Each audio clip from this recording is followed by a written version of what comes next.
ഇപ്പോൾ പുതുശ്ശേരി കൂടി ചേരുന്നുണ്ട്. എൽദോ, വലിയ ആക്രമണം പാകിസ്ഥാന്റെ ഭാഗത്ത് നിന്നുണ്ടായി, അതിനെ ചെറുത്തു.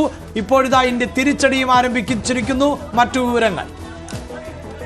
രാത്രിയുടെ മറവിലെത്തിയ പാകിസ്ഥാൻ അതേ നാണയത്തിൽ മറുപടി നൽകുകയാണ് ഇന്ത്യ. രാത്രിയായപ്പോൾ ഡ്രോൺ ആക്രമണം വഴി ഇന്ത്യയെ ഞെട്ടിക്കാൻ ശ്രമിച്ച പാകിസ്ഥാന് വീണ്ടും തിരിച്ചടി നേരിടേണ്ടി വരുന്ന സാഹചര്യം ഉണ്ടാകുമെന്നുള്ള കണക്കുകൂട്ടലാണ് കേന്ദ്ര സർക്കാരുള്ളത്. നിർണായകമായുള്ള യോഗം അല്പം മുമ്പാണ് പ്രധാനമന്ത്രിയുടെ വസതിയിൽ പൂർത്തിയായത്.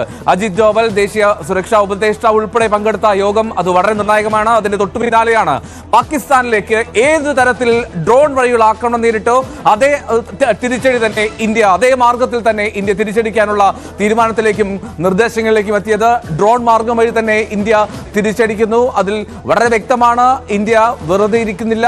തിരിച്ചടി അത് ഇത്തരത്തിൽ ഇങ്ങോട്ട് ആക്രമണം നേരിട്ടിട്ടുണ്ടെങ്കിൽ അതിനുള്ള മറുപടി നൽകാൻ ഉറച്ചു തന്നെയാണ് ഇന്ത്യ ഇപ്പോൾ നിലപാടെടുത്തിരിക്കുന്നത്. നമ്മൾ ഇന്നലെയും കണ്ടു. ഇന്നലെ രാത്രിയായപ്പോഴാണ് ആദ്യമായി തന്നെ പാകിസ്ഥാന്റെ ഭാഗത്തുനിന്നും ഡ്രോൺ വഴിയുള്ള ആക്രമണം സംഭവിക്കുന്നത്. പിന്നാലെ ഇന്ത്യയുടെ തിരിച്ചടിയും തുടങ്ങി. ഇനി മറ്റൊരു പ്രധാനപ്പെട്ട കാര്യം, അത് ഔദ്യോഗികമല്ല, ഉറപ്പിച്ചു പറയുക എന്നുള്ളത് പ്രയാസകരമാണ്. ഇപ്പോൾ ഡോക്ടർ മോഹൻ വർഗീസ് ടെലിഫോൺ ലൈനിലുണ്ട്. ഡോക്ടർ മോഹൻ വർഗീസ്, നമ്മൾ തുടർച്ചയായി ചർച്ച ചെയ്തുകൊണ്ടിരിക്കുന്നു. ഇന്നിതാ മൂന്നാമത്തെ ദിവസം ആണ് പാകിസ്ഥാന്റെ ഭാഗത്ത് നിന്ന് ആക്രമണം ഉണ്ടാകുന്നത്. ഇന്നലകളിലെ സ്വഭാവത്തിന് സമാനമാണ് ഇന്നത്തെയും ആക്രമണം. അതായത് അതിർത്തി മേഖലകളിൽ ആദ്യം ആക്രമണം ആരംഭിച്ചു ഏതാണ്ട് 6 മണിയോടുകൂടി. ഏതാണ്ട് എല്ലാ മേഖലകളിലും, അതായത് പൂഞ്ച്, രജൌരി ഉൾപ്പെടെയുള്ള എല്ലാ മേഖലകളിലേക്കും ഡ്രോൺ വർഷം നടത്തി. അതിനു പുറമെ ഇതാ പഞ്ചാബിലെ ജനവാസ മേഖലകളെ അടക്കം ലക്ഷ്യം വെക്കുന്നു. പാകിസ്ഥാൻ ഒതുങ്ങുന്നില്ല, അല്ലെങ്കിൽ പഠിക്കുന്നില്ല എന്നല്ലേ മനസ്സിലാക്കേണ്ടത്? തീർച്ചയായും മനസ്സിലാക്കേണ്ടത്, പാകിസ്ഥാന്റെ ഭാഗത്ത് നിന്ന് സംയമനം പാലിക്കാൻ സാധിക്കുന്നില്ല. ഇന്നലെ 5 സംസ്ഥാനങ്ങളുടെ എയർ സ്പേസ് ഭേദിക്കുകയുണ്ടായി. ഇന്ന് ഇതുവരെ 4 സംസ്ഥാനങ്ങളുടെ, ജമ്മു ആൻഡ് കാശ്മീർ, പഞ്ചാബ്, ഗുജറാത്ത്, രാജസ്ഥാൻ സംസ്ഥാനങ്ങളുടെ എയർ സ്പേസിലേക്ക് ഏറിയൽ ഓബ്ജക്ട്സ് വരികയാണ്. 26 ഇടത്ത്, ഇന്നലെ 36 ഇടങ്ങളിൽ ഇതേ സമയത്ത് സമാനമായ രീതിയിൽ ഡ്രോൺ ആക്രമണം നടന്നപ്പോൾ ഇന്ന് 26 കേന്ദ്രങ്ങൾ ലക്ഷ്യമിട്ടാണ് ഡ്രോൺ ആക്രമണം നടന്നിരിക്കുന്നത്. ഇവിടെ എല്ലാം തന്നെ കാണുന്ന ഒരു പ്രവണത, ഒരു ഡി എസ്കലേഷൻ മോഡിലേക്ക് പോകാനുള്ള താല്പര്യം പാകിസ്ഥാൻ പ്രകടിപ്പിക്കുന്നില്ല എന്നാണ് ഇത് കാണേണ്ടത്. കാരണം ഒരു ഡി എസ്കലേഷൻ തോന്നുന്നില്ല പാകിസ്ഥാന്. യഥാർത്ഥത്തിൽ ഈ ഓരോ ആക്രമണം കഴിയും തോറും വീണ്ടും വീണ്ടും വീണ്ടും അടുത്ത ആക്രമണത്തിനുള്ള കോപ്പ് കൂട്ടുകയാണ്. രാത്രിയുടെ മറവിലാണ് ഈ ആക്രമണങ്ങൾ വരുന്നത്.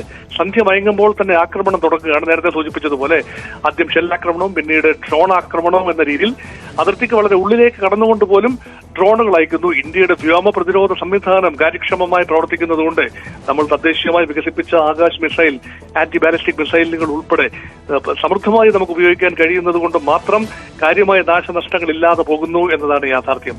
ഇന്ത്യയുടെ ഏറിയൽ സർവൈലൻസ് സംവിധാനവും ഏറിയൽ ഡിഫൻസ് സംവിധാനവും പൂർണ്ണമായ പൊട്ടൻഷ്യലോടുകൂടി പ്രവർത്തിച്ചു എന്നത് നമുക്ക് ആകാശത്തൊരു മേൽക്കോയ്മ ലഭിക്കാനുള്ള കാരണമായി ആയിട്ടുണ്ട്. അതുകൊണ്ട് de escalation is not on the cards for Pakistan എന്ന രീതിയിലാണ് ഇപ്പോൾ കാര്യങ്ങൾ മുന്നോട്ട് പോയിക്കൊണ്ടിരിക്കുന്നത്. ഒപ്പം ഡോക്ടർ മോഹൻ വർഗീസ്, ഇന്നിപ്പോൾ ഇന്ത്യൻ സേന നടത്തിയ വാർത്താ സമ്മേളനത്തിൽ പ്രധാനമായും ചൂണ്ടിക്കാണിച്ച ഒന്ന്, ഈ യാത്രാ വിമാനങ്ങളെ കവചമാക്കിക്കൊണ്ടായിരുന്നു കഴിഞ്ഞ ദിവസം അവർ ആക്രമണം നടത്തിയത് എന്നാണ്. നമുക്കറിയാമല്ലോ, ഇപ്പോൾ ഈ ആധുനിക ലോകത്ത് ഈ ഓരോ സമയത്തെയും വിമാന സർവീസുകളുടെ സമയം, അതിൻ്റെ വ്യോമപാത, ഇതൊക്കെ നമുക്ക് സാധാരണക്കാരായ ആളുകൾക്ക് പോലും മനസ്സിലാകുന്ന ഒന്നാണ്.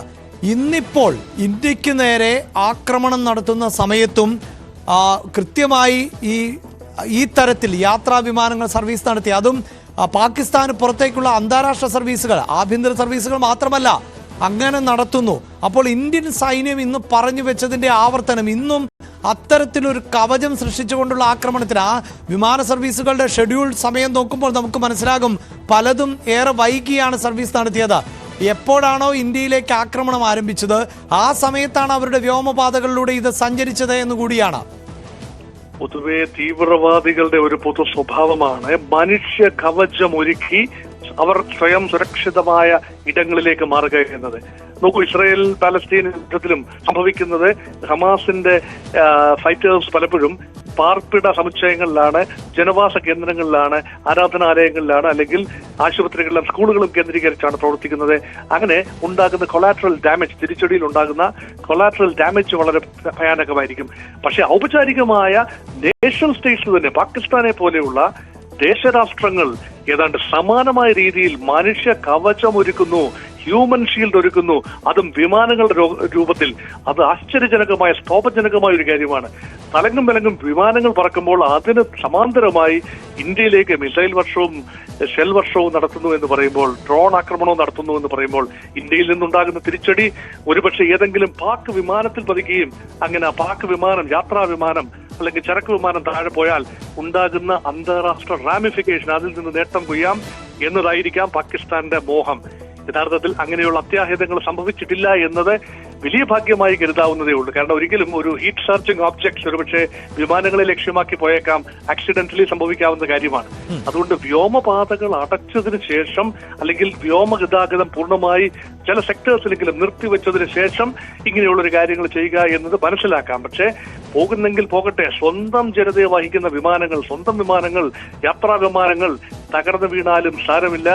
അയൽ രാജ്യത്തെ ഇന്ത്യ ഒരു പാഠം പഠിപ്പിക്കണം, അന്താരാഷ്ട്ര സമൂഹത്തിന് മുന്നിൽ നാണം കെടുത്തി തൊലിയൊരിച്ചു നിർത്തണം എന്ന ഒരു അതിബുദ്ധി, സാഹസ ബുദ്ധി, അതാണ് പാകിസ്ഥാനെ നയിച്ചുകൊണ്ടിരിക്കുന്നത്. അതുകൊണ്ടാണ് പറയുന്നത് Pakistan is not only a rogue state, it is an utterly failed state also. ഒരു ഫെയിൽഡ് സ്റ്റേറ്റിന്റെ, പരാജിത രാഷ്ട്രത്തിന്റെ പ്രത്യേകമായ മുഖമുദ്രയാണ് ഇങ്ങനെയുള്ള കാര്യങ്ങൾ. തീർച്ചയായും അങ്ങനെ പരാജിത രാഷ്ട്രമാകുന്നു എന്നതുകൊണ്ട് തന്നെ ഇന്ന് വാർത്താ സമ്മേളനത്തിലടക്കം ചില ചോദ്യങ്ങൾക്ക് മറുപടി നൽകുമ്പോഴും നമുക്കറിയാമല്ലോ, ഇന്നലെ പാകിസ്ഥാന്റെ തന്ത്രപ്രധാന മേഖലകളിലേക്ക് കയറിയടിച്ചിരുന്നു ഇന്ത്യ. അതുമായി ബന്ധപ്പെട്ട കൃത്യമായ വിവരങ്ങൾ ഇപ്പോൾ പാകിസ്ഥാനിലെ കറാച്ചി പോർട്ട് ട്രസ്റ്റ് അവരുടെ ട്വിറ്ററിൽ തന്നെ, അവരുടെ എക്സ് അക്കൗണ്ടിൽ തന്നെ അക്കാര്യം സ്ഥിരീകരിച്ചതാണ്, ഹെവി ഡാമേജ് എന്നുള്ളത്. അത് പിന്നീട് തിരുത്തുന്നു. ലാഹോറിൽ ഉണ്ടായിട്ടുള്ള നാശനഷ്ടങ്ങൾ, ഇസ്ലാമാബാദിൽ ഉണ്ടായിട്ടുള്ള നാശനഷ്ടങ്ങൾ, കറാച്ചിയിൽ. പക്ഷേ ഇതൊന്നും വാർത്താ സമ്മേളനത്തിൽ ഇന്ത്യൻ സേന സ്ഥിരീകരിക്കുകയോ പ്രതികരിക്കുകയോ ചെയ്തില്ല. പിന്നീട് വിദഗ്ധരടക്കം പറഞ്ഞത് അത് ഒരു തരത്തിലുള്ള വാതിൽ തുറന്നിടുകയാണ്. അതായത് പാകിസ്ഥാന് വലിയ നാശനഷ്ടങ്ങൾ ഉണ്ടാക്കിയെന്ന് ഇന്ത്യൻ സേന വീരവാദം മുഴക്കുന്നില്ല, അന്താരാഷ്ട്ര സമൂഹത്തിന് മുന്നിൽ അങ്ങനെ പാകിസ്ഥാനെ ഏതെങ്കിലും തരത്തിൽ ഇകഴ്ത്തുന്നില്ല. ഈ ഒരു യുദ്ധമുഖത്ത് നിൽക്കുമ്പോൾ അത് ഒരു ഓപ്ഷൻ തിരഞ്ഞെടുക്കുക, അതായത് ഇനിയും പാകിസ്ഥാന് പിൻവാങ്ങണമെങ്കിൽ പിൻവാങ്ങാം, അവസാനിപ്പിക്കാം, അതിനൊക്കെയുള്ള ഒരു അവസരം എന്ന നിലയിലാണ് എത്രമാത്രം വലിയ പ്രഹരം നൽകി എന്നതിൻ്റെ വിശദീകരിക്കാതിരുന്നത് എന്നാണ് പലരുടെയും ഭാഗത്തു നിന്നുണ്ടായ പ്രതികരണം. അപ്പോൾ അങ്ങനെ ഒരു അവസരത്തെ പ്രയോജനപ്പെടുത്താൻ പാകിസ്ഥാൻ തയ്യാറാകുന്നില്ല എന്നുകൂടിയല്ലേ മനസ്സിലാക്കേണ്ടത്? ഇതിന്റെ പേരാണ് പ്രൊഫഷണലിസം. ഇന്ത്യൻ ആർമിയുടെ സ്പോക്സ് പേഴ്സൺസ് വലിയ വീരവാദങ്ങൾ ഒന്നും തന്നെ നടത്തിയിട്ടില്ല. വളരെ പരിമിതമായ തോതിൽ സംഭവിച്ച കാര്യങ്ങൾ പറഞ്ഞു പോവുക എന്നതിന് കൂടുതലായി വൈകാരികവൽക്കരിക്കാനോ ഇന്റർനാഷണൽ കമ്മ്യൂണിറ്റിയുടെ സ്നേഹമോ സഹതാപമോ പിടിച്ചുപറ്റാനോ ഒന്നും തന്നെ ശ്രമിച്ചിട്ടില്ല എന്നത് ഇന്ത്യൻ സൈന്യത്തിന്റെ, ഇന്ത്യൻ നേതൃത്വത്തിന്റെ, ഇന്ത്യൻ ഡിഫൻസ് അപ്പാരറ്റസിന്റെ പ്രൊഫഷണൽ ഒരു നേച്ചർ കാണിക്കുന്നതാണ്. മറുവശത്ത് പാകിസ്ഥാനിൽ നോക്കൂ, എന്തെല്ലാം വീരവാദങ്ങളാണ് പടച്ചുവിടുന്നത്.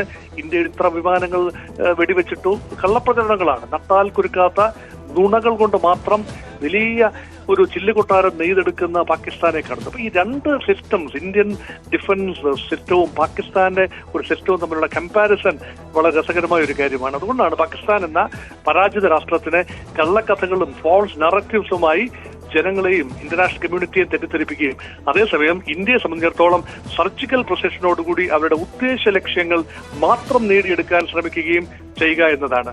ഭീകരതയുടെ വേരിറക്കുക എന്നതാണ് ഇന്ത്യയുടെ ഉദ്ദേശ ലക്ഷ്യം. അതിനായി യാതൊരു വിട്ടുവീഴ്ചയും ചെയ്യാൻ ഇന്ത്യ തയ്യാറല്ല. എന്ത് പറയുന്നു എന്നതല്ല, എന്ത് ചെയ്യുന്നു എന്നും എന്ത് ലക്ഷ്യം നേടിയെടുക്കുന്നു എന്നതുമാണ് പ്രധാനം. ആ രീതിയിലുള്ള പ്രൊഫഷണലിസമാണ് ഇന്ത്യയുടെ വാക്കുകളിൽ തെളിയുന്നത്. യെസ്, വളരെ നന്ദി ഡോക്ടർ മോഹൻ വർഗീസ്. പ്രിയപ്പെട്ട പ്രേക്ഷകരോടും അത് തന്നെയാണ് പറയാനുള്ളത്. ഇന്ത്യൻ ആർമി എന്നത് പ്രൊഫഷണലുകളുടെ സംഘം ആണ്, അല്ലാതെ പാകിസ്ഥാന്റെ സൈന്യം പോലെ ഭീരുത്വം കാണിക്കുന്ന സാധാരണക്കാരായ ആളുകൾക്ക് നേരെ ആക്രമണം നടത്തുന്ന സേനാ വിഭാഗം അല്ല എന്നുള്ളതാണ് എടുത്തു പറയേണ്ടത്.